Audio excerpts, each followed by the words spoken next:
Kita sering mengeluh tentang masalah di sekitar kita. Korupsi, ketidakadilan, degradasi lingkungan. Tapi, sudahkah kita bertanya, apa peran kita dalam siklus masalah ini? Proyek video ini hadir sebagai refleksi. Sudahkah kita berperan sebagai the good citizen? Mari simak hasil wawancara kami yang mengupas strategi konkret menjadi warga negara yang tidak hanya cerdas, tetapi juga bertanggung jawab secara moral dan sosial. Baik Pak, selamat malam Pak. Selamat malam.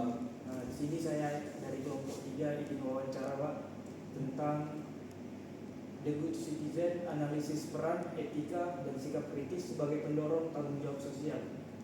Oke, saya mulai pertanyaannya Pak. Menurut Bapak, apa yang membedakan warga negara yang baik, good citizen, dari sekadar warga negara yang taat hukum?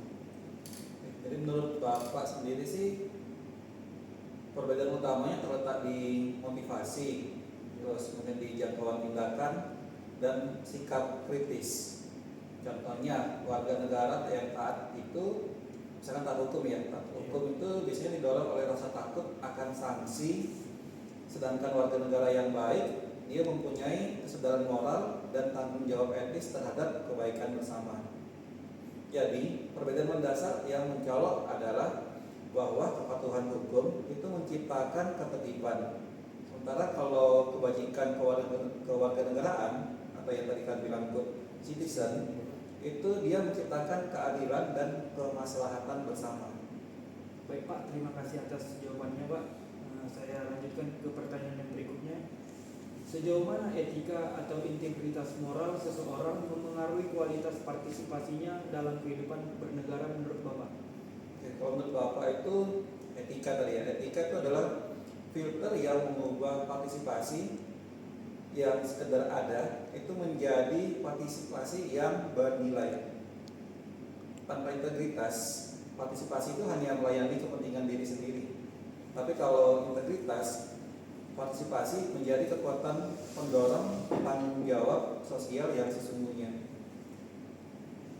Baik Pak, terima kasih atas jawabannya. Saya lanjutkan ke pertanyaan yang berikutnya. Menurut Bapak, apakah kritis selalu berarti menentang? Atau bagaimana kita bisa membedakan kritisisme yang membangun dengan kritisisme yang merusak, semisalnya cyberbullying atau hate speech? Oh enggak, kritis itu enggak selalu berhubungan dengan menentang.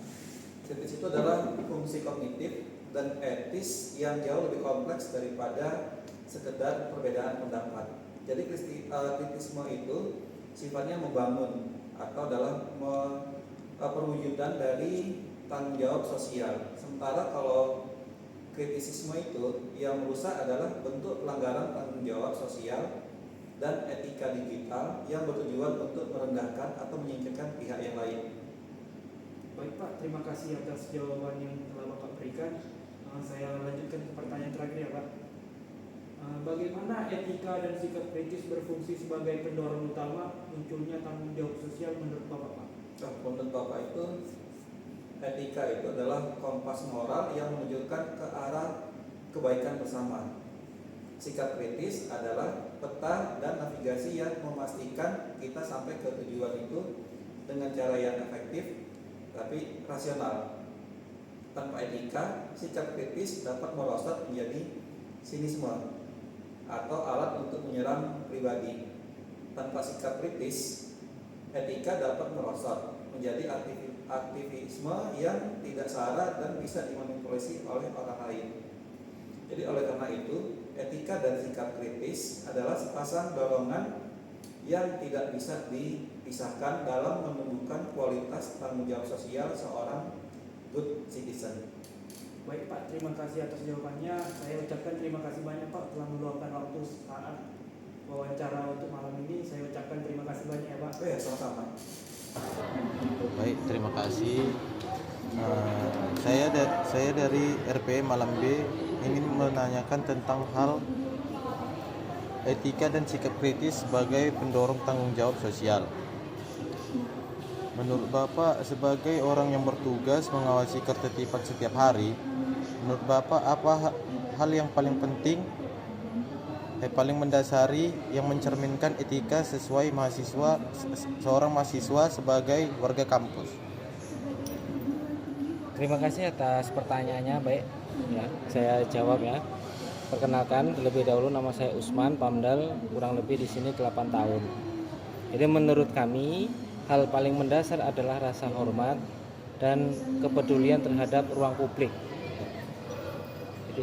Jadi etika itu bukan sekedar mentaati aturan tertulis, namun bagaimana mahasiswa menghargai orang lain yang berbagi ruang yang sama. Begitu. Baik, Pak.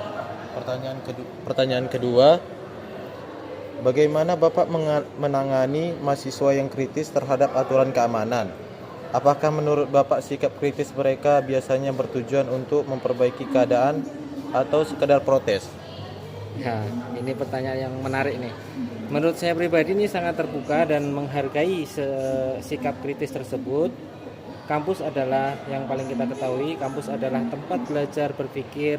Jadi wajar jika mereka bertanya kenapa aturan ini ada dan sebagainya. Jadi wajar sekali. Jadi mengenai tujuannya ya saya melihat ada dua sisi ini. Yang pertama, banyak mahasiswa yang kritis karena mereka merasakan langsung ketidakefektifan sebuah aturan, misalnya alur masuk parkir yang bikin macet. Kritik mereka biasanya disertai saran yang masuk akal. Ini sangat membantu kami mengevaluasi prosedur ke depannya. Sekedar protes ya, ada juga yang protes hanya karena merasa privasi atau kenyamanannya terganggu, kayak gitu aja. Terus tugas kami ya adalah memberikan penjelasan dengan sabar. Jika kita bisa menjelaskan mengapa sebuah aturan dibuat, biasanya mahasiswa yang kritis pun akan bisa menerimanya. Nah, begitu. Baik, Pak. Pertanyaan ketiga, seberapa sering Bapak melihat mahasiswa yang secara sukarela atau tanggung jawab sosial membantu menjaga kebersihan atau ketertiban tanpa harus diminta oleh petugas? Ini jujur saja ya, jika dibandingkan dengan jumlah total mahasiswa, jadi fenomena ini masih tergolong jarang atau langka, namun sangat berkesan. Kadang ada mahasiswa yang mengingatkan temannya untuk tidak merokok di area bebas merokok atau membantu mengarahkan parkir saat kondisi sedang sangat semrawut dan lain sebagainya. Meskipun frekuensinya tidak setiap hari, setiap kali ada mahasiswa yang melakukan aksi sukarela seperti itu, kami merasa sangat terbantu, berterima kasih ya. Itu menunjukkan bahwa nilai tanggung jawab sosial mereka sudah berjalan tanpa perlu pengawasan formal. Nah, begitu Mas. Baik Pak, terima kasih atas waktunya sudah meluangkan waktu kepada kami menanyakan tentang etika dan sikap kritis sebagai pedoman tanggung jawab sosial. Selamat malam, perkenalkan saya Rivaldo dari jurusan Teknik Elektro. Kalau boleh tahu kakaknya ini namanya siapa ya? Saya Dina. Oke, sama Kak? Nisa. Oke, dengan Kak Dina sama Kak Nisa ya.